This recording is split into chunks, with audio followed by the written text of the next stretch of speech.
E aí galera, beleza? Bom, com esse vídeo a gente está começando a série do Questionando Histórias, onde eu vou estar trazendo alguns assuntos mais polêmicos, mais comentados para a gente estar discutindo aqui. Então, no começo desses vídeos eu vou trazer o que já existe sobre o assunto em si, o que foi comentado ou não foi, pra continuar essa discussão um pouco aqui mesmo. E eu vou dar a minha opinião no final sobre tudo isso também no final. Então, nesse primeiro episódio, a gente vai tratar de uma dúvida que está aí já há algum tempo, né? Que é se o filósofo grego Sócrates realmente existiu. E essa dúvida ela sempre existiu porque, na verdade, o Sócrates nunca escreveu nada sobre as ideias dele. Tudo que a gente sabe sobre ele hoje em dia, na verdade, foi contado por outras pessoas, do qual com maior destaque foi o Platão, que afirmou ter sido um dos alunos dele e colocou o próprio Sócrates como personagem em várias das histórias dele também.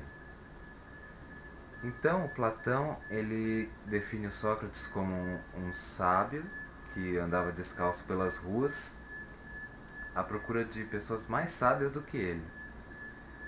E que nisso ele fazia as pessoas refletirem e conseguirem distinguir a verdade. Só que até por isso ele era muito odiado por boa parte da população da cidade, né, de Atenas. Porque muitos pensavam que ele não acreditava nos deuses da cidade e que com essas ideias mais mirabolantes e tal, ele corrompia a juventude, né? Era um corruptor de jovens com aquelas ideias mirabolantes dele. O outro autor que falou sobre ele também foi o Xenofonte. Que o Xenofonte ele segue essa mesma linha de raciocínio do Platão mesmo. Ele coloca o Sócrates como esse sábio desprezado, essa pessoa que ninguém dava valor, mas que no final morreu sempre defendendo as ideias dele, até ele ser condenado à morte. O problema é que o outro cara que fala sobre ele já tinha uma visão bem diferente do Sócrates. Que esse cara era o Aristófanes. Cuidado que não é Aristóteles, é Aristófanes.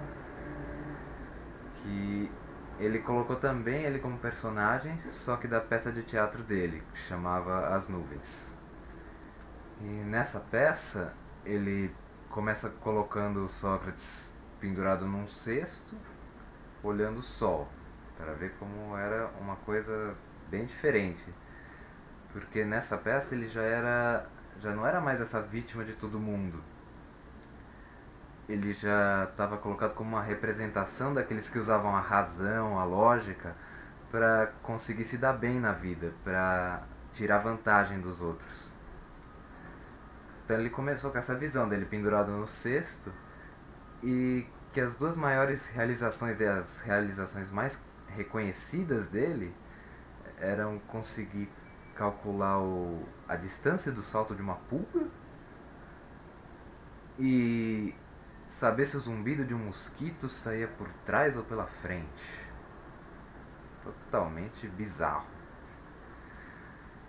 Então, como essa peça ela era mais voltada para ironia e tal, ela talvez não seja uma boa fonte para a gente ver, porque a gente não sabe se era uma definição real do Sócrates ou se foi uma visão adaptada para essa comédia. Ele distorceu a imagem dele, na verdade.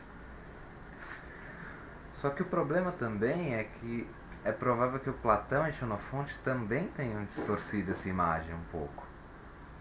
Porque, primeiro que os dois eram alunos dele. E também que, por exemplo, no livro do Platão, a Apologia de Sócrates, ele descreve todo o julgamento do Sócrates até a condenação dele. E nisso tudo, o Platão ele descreve palavra por palavra que o Sócrates, a defesa do Sócrates ali. E então você vai pensar, o cara foi no julgamento e estava escrevendo palavrinha por palavrinha que o outro estava falando lá. Pô, ele não escreveu palavrinha por palavrinha. Né? Alguma hora ele colocou alguma palavra dele ali pra preencher, né? E nessa palavrinha que a coisa deve ter ficado mais parcial já, que ele já deve ter tendido a defender o Sócrates. E aí já não fica uma boa fonte também. Ou senão, se você for pensar, ele também pode ter simplesmente assistido normalmente e ter escrito depois. O que é pior ainda, que aí ele escreveu direto sem ser exatamente o que ele estava falando ali, né? E esse que é o problema. Além do mais, que ele mostrava o Sócrates como uma pessoa que não trabalhava porque vivia para procurar essas pessoas mais sábias do que ele. E que era uma pessoa de extrema humildade, mas que também se considerava uma dádiva de Deus à cidade, porque senão a cidade estava vivendo uma sonolência eterna, e que na opinião geral ele seria realmente uma pessoa superior à maioria das outras pessoas. Bom, então aí a gente volta para a pergunta, né? Será que ele realmente existiu? Então, pra mim, é possível que ele realmente tenha existido, sim. Porque existem diferentes autores com diferentes visões sobre ele. Isso já corrobora um pouco mais a ideia. E se ele fosse realmente tão pobre também como essas fontes dizem, ele realmente teria um custo muito alto de ficar escrevendo as ideias dele. E ele talvez não se preocuparia muito com isso mesmo.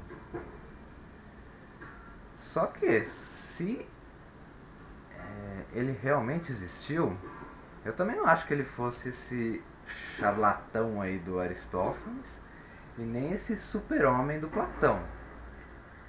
Ele deve ter ficado no meio termo disso aí.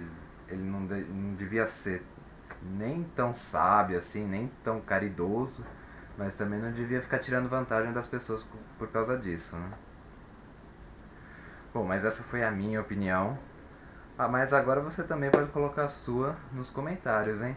Pra gente continuar essa discussão mais um pouco e continuar questionando mais histórias também. Então, por hoje é isso, gente. Muito obrigado. Até a próxima, hein?